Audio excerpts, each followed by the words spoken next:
उम्र भर का रिश्ता यूं ही कहाँ छूटता है। उसे छूटते छूटते पूरी उम्र निकल जाती है। निकी विवेक भैया की मुंह बोली बहन है। अपने पड़ोस में रहने वाले विवेक भैया को बखूबी पहचानती है। वह बचपन से ही जिद्दी स्वभाव के रहे हैं। प्यार से भले ही बात सुन ले, पर जोर जबरदस्ती से उनसे कुछ मनवाना असंभव कार्य था। सरकारी नौकरी लगते ही उनके लिए अच्छे घरों से रिश्ते आने लगे थे। ऐसे में उन्हें अपने ही शहर की लड़की किरण पसंद आ गई। किरण के पिता कपड़ों के व्यवसायी थे। शहर में अच्छा भला नाम था उनका। 2 भाइयों की अकेली बहन किरण परिवार की राजदुलारी थी। जब तक माता पिता जीवित रहे खूब मानदान होता रहा, और वो भी मायके के नाम पर वैसे ही इतराती रही जैसे उसकी पूछ मायके में कभी कम ना होगी।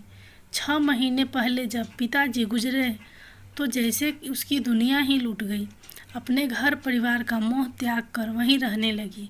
एक बार बेटा मनाकर वापस लाया भी, पर वह माँ को संभालने की बात कहकर सबसे लड़कर मायके वापस चली गई। पुरुष का हृदय तो एक साथ कई लोगों के स्नेह को संभाल लेता है, मगर स्त्री के लिए मुश्किल होता है। प्रेमी या पति, मायका या ससुराल, बेटी या बहू में अक्सर एक को ही चुन पाती है, क्योंकि स्वभावतः एकनिष्ठ प्रेम ही निभाने में यकीन करती है। बस इसी तर्ज पर वह पिता के घर को ही अपना घर मानती रही। पति व बेटे भी इस अगाध मोह को देखते हुए किसी तरह एडजस्ट कर रहे थे। वह रोकने से भी कहाँ रुकती थी, तो उन्होंने भी उसे उसके हाल पर छोड़ दिया। पिता के जाने का गम माँ से सहा नहीं गया तो पिछले माह उन्होंने भी दम तोड़ दिया। अब वह बदहवास सी वहीं रहने लगी। किसी हाल में घर आना ही नहीं चाहते। उसका अपने घर के प्रति प्रेम को देखते हुए विवेक भैया भी उब चुके थे। आना जाना और वापस बुलाना ही छोड़ दिया। इसके बाद से वह अपने लोगों की आंखों में खटकने लगे। कब जाएगी ये? जब तक माँ बाप थे समझ में आता था, उनकी देख रेख में सहूलियत होती थी। अब जाने किसके मुंह में यहाँ पड़ी है।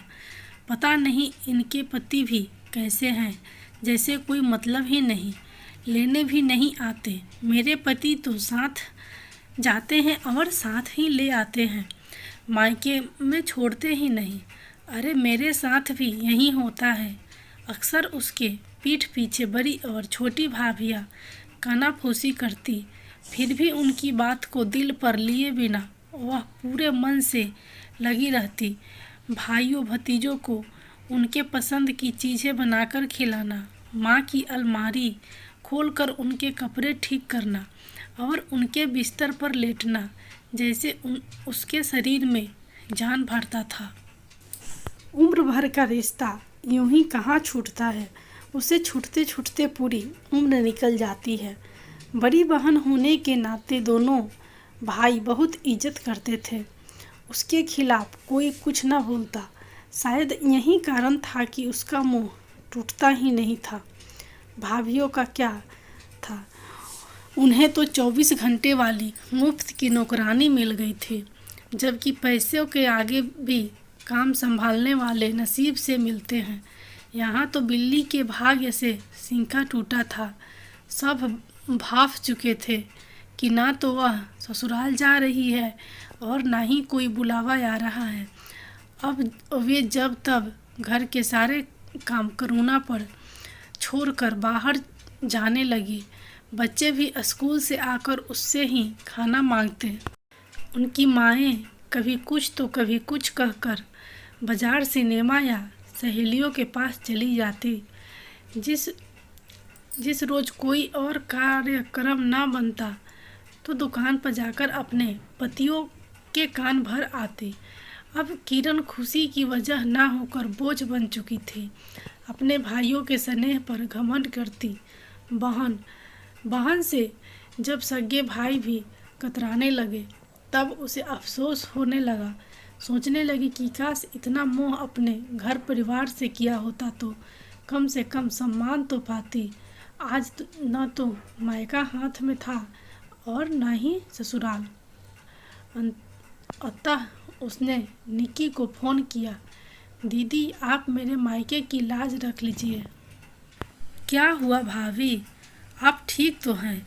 निक्की ने उनकी घबराई आवाज़ सुनकर पूछा। अभी तक तो ठीक हूँ, पर आगे का कुछ पता नहीं। आप ऐसी बातें क्यों कर रही हैं? ज़रा खोल कर बताइए कि क्या बात है, निक्की ने पूछा, जबकि उसे पता था कि किरण भाभी विवेक भैया से झगड़ा कर महीनों से मायके में जा बैठी हैं। मैंने तो पहले ही कहा था भाभी कि माँ बाप का घर 4 दिन की चांदनी है, असली घर तो पति गिरी होता है। पर आपको तो मायके का बहुत घमंड था, निक्की ने कहा। घमंड नहीं, मोह था दीदी, अब वह भी भंग हो गया। विवेक से लड़कर यहाँ आई थी, अब अगर खुद से लौटी तो वह घर सारी उम्र जली कटी सुनाएंगे। अगर अभी यहाँ से ना निकली तो वापस कभी नहीं आ पाऊँगी, यही काम कर कर के मर जाऊँगी। अच्छा भाभी, मैं कुछ करती हूँ, कहकर निक्की ने फ़ोन रख दिया। घर की लक्ष्मी घर में ही अच्छी लगती है। विवेक भैया, आप भाभी को ले आइए। सुबह सुबह आंटी से टिफ़िन बनाना होता नहीं है, आखिर बच्चे कितने दिनों तक बाहर का खाना खाएंगे। उसने समझा बुझाकर विवेक भैया को किरण भाभी को मायके से वापस लाने के लिए भेजा। जब वह आई तो उन्हें देखकर दिल धक से रह गया। आंखें अंदर तक धंस गई थी, चेहरे की हड्डियां निकल आई थी। वजन 10 किलो तक कम हो गया था। ये आजकल की लड़कियां मायके गुहार लेगी, मगर अपने घर की रानी बनकर रहना भी रास नहीं आता।